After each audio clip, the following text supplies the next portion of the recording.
Serangan terhadap polisi terjadi di distrik Annan, Tainan tanggal 22 siang. Saat kedua orang polisi sedang mengejar motor penjahat, timbul bentrokan dengan pelaku yang menyebabkan kedua aparat meninggal akibat sejumlah bacokan di area leher. Tersangka juga mengambil pistol dan peluru salah satu polisi. 喝令他放下刀子，他不从，我们的同仁就用我们的防护型喷雾剂，也就是辣椒水，喷向他。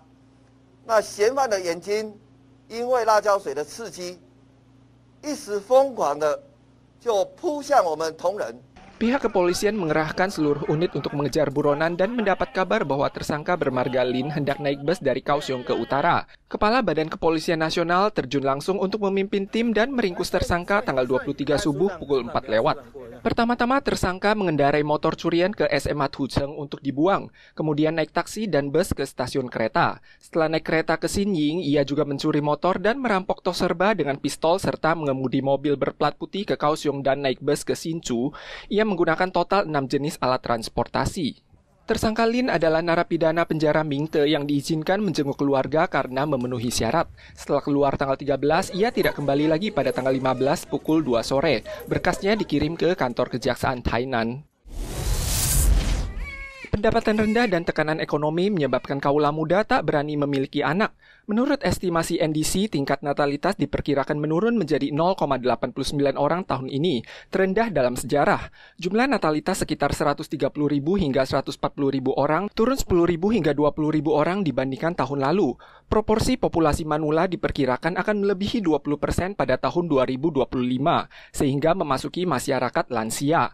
Selain itu, dari total populasi, rasio penduduk usia kerja berumur 15 hingga 64 orang akan berkurang hingga 2/3 pada tahun 2028.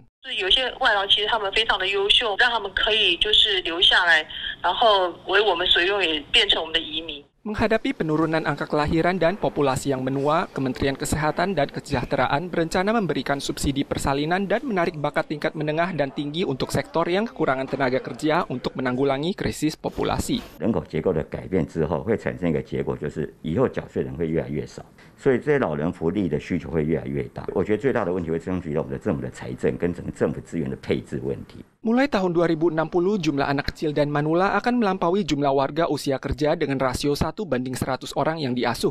Dengan kata lain, seorang pemuda harus mengasuh lebih dari satu anak kecil dan manula. Pemerintah perlu segera menanggapi masalah populasi lansia dan pengeluaran kesejahteraan sosial yang tinggi.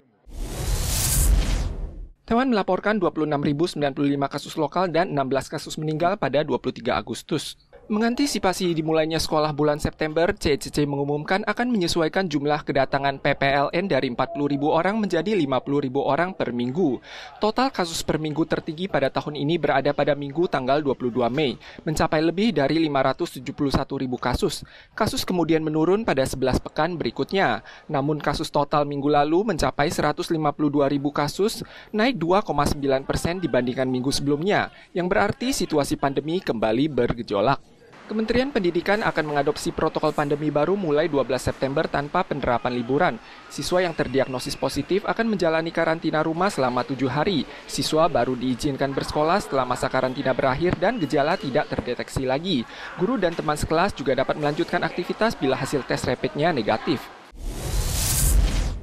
Laksamana Angkatan Laut Amerika Serikat Bintang 4 akan memimpin delegasi pakar ahli ke Taiwan untuk memahami masalah keamanan Indo-Pasifik dan solidaritas kerjasama Amerika-Taiwan.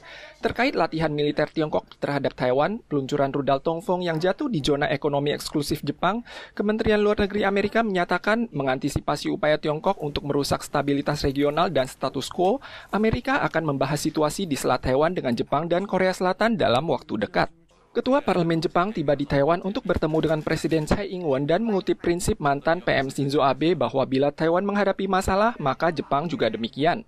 Ia juga menyatakan bahwa provokasi militer Tiongkok telah menyebabkan resiko besar tidak hanya bagi Taiwan, namun juga bagi perdamaian dan keamanan di seluruh kawasan Asia Timur. Mereka akan bekerja sama dengan Amerika untuk mencegah upaya Tiongkok dalam mengancam Taiwan dan mengubah status quo secara sepihak.